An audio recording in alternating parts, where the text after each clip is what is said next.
ಕಾಲ ಉರುಳಿದರೂ ನೆನಪುಗಳು ಮಾಸುವುದಿಲ್ಲ. ಕಣ್ಣೆದುರು ಆ ರೂಪವಿಲ್ಲದಿದ್ದರೂ ಪ್ರತಿ ಕನ್ನಡಿಗನ ಹೃದಯ ಬಡಿತದಲ್ಲಿ ಆ ಹೆಸರು ಎಂದಿಗೂ ಜೀವಂತ.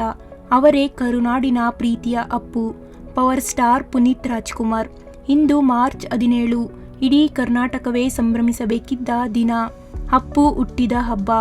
ಭೌತಿಕವಾಗಿ ಅವರು ನಮ್ಮೊಂದಿಗಿಲ್ಲದೇ ಇರಬಹುದು, ಆದರೆ ಅವರು ಬಿಟ್ಟು ಹೋದ ಮಂದಹಾಸ ಮತ್ತು ಮಾನವೀಯತೆಯ ಹಾದಿ ಎಂದಿಗೂ ಶಾಶ್ವತ.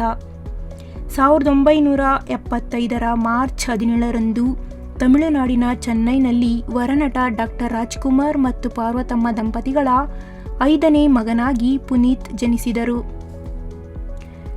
ಲೋಹಿತ್ ಎಂಬ ಹೆಸರಿನಿಂದ ಕರೆಯಲ್ಪಡುತ್ತಿದ್ದ ಈ ಪುಟ್ಟ ಬಾಲಕ ಬಾಲ್ಯದಲ್ಲೇ ಬಣ್ಣದ ಲೋಕಕ್ಕೆ ಕಾಲಿಟ್ಟವರು. ಪ್ರೇಮದ ಕಾಣಿಕೆಯಿಂದ ಆರಂಭವಾದ ಈ ಪಯಣ ಬೆಟ್ಟದ ಹೂ ಚಿತ್ರದ ಮೂಲಕ ರಾಷ್ಟ್ರ ಪ್ರಶಸ್ತಿ ಮುಡಿಯುವಂತೆ ಮಾಡಿತು.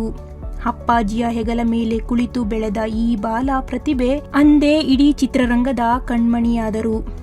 2002ರಲ್ಲಿ ಅಪ್ಪು ಚಿತ್ರದ ಮೂಲಕ ನಾಯಕ ನಟನಾಗಿ ಅದ್ದೂರಿ ಎಂಟ್ರಿ ಕೊಟ್ಟ ಪುನೀತ್ ಅಲ್ಲಿಂದ ಹಿಂದೆ ತಿರುಗಿ ನೋಡಲೇ ಇಲ್ಲ. ಅಭಿ, ವೀರ, ಕನ್ನಡಿಗ, ಅರಸು, ಮಿಲನ, ಜಾಕಿ, ರಾಜಕುಮಾರ ಹೀಗೆ ಒಂದಾದ ಮೇಲೊಂದರಂತೆ ಸೂಪರ್ ಹಿಟ್ ಚಿತ್ರಗಳನ್ನು ನೀಡುತ್ತಾ ಬಾಕ್ಸ್ ಆಫೀಸ್ ಸುಲ್ತಾನನಾದರು. ನಟನೆಗೆ ಮಾತ್ರವಲ್ಲದೆ ಗಾಯನ ಮತ್ತು ಅದ್ಭುತ ನೃತ್ಯದ ಮೂಲಕ ಯುವ ಜನತೆಯ ಐಕಾನ್ ಆದರು. ಸರಳತೆ, ಶಿಸ್ತು ಮತ್ತು ಸಮಯ ಪ್ರಜ್ಞೆಗೆ ಅವರೇ ಸಾಟಿಯಾಗಿದ್ದರು. ಆದರೆ ಪುನೀತ್ ಕೇವಲ ಒಬ್ಬ ನಟನಾಗಿ ಉಳಿಯಲಿಲ್ಲ.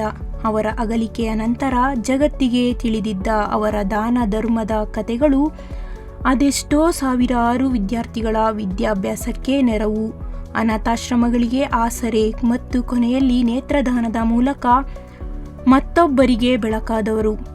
ಅವರು ನೀಡಿದ ಗಂಧದ ಗುಡಿ ಸಂದೇಶ ಪ್ರಕೃತಿಯ ಮೇಲಿನ ಅವರ ಪ್ರೀತಿಗೆ ಸಾಕ್ಷಿ.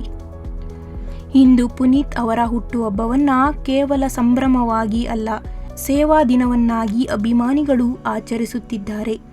ಸೂರ್ಯ ಚಂದ್ರ ಇರುವವರೆಗೂ ಅಪ್ಪು ಅಜರಾಮರ. ಹುಟ್ಟುಹಬ್ಬದ ಶುಭಾಶಯಗಳು ಅಪ್ಪು ಸರ್.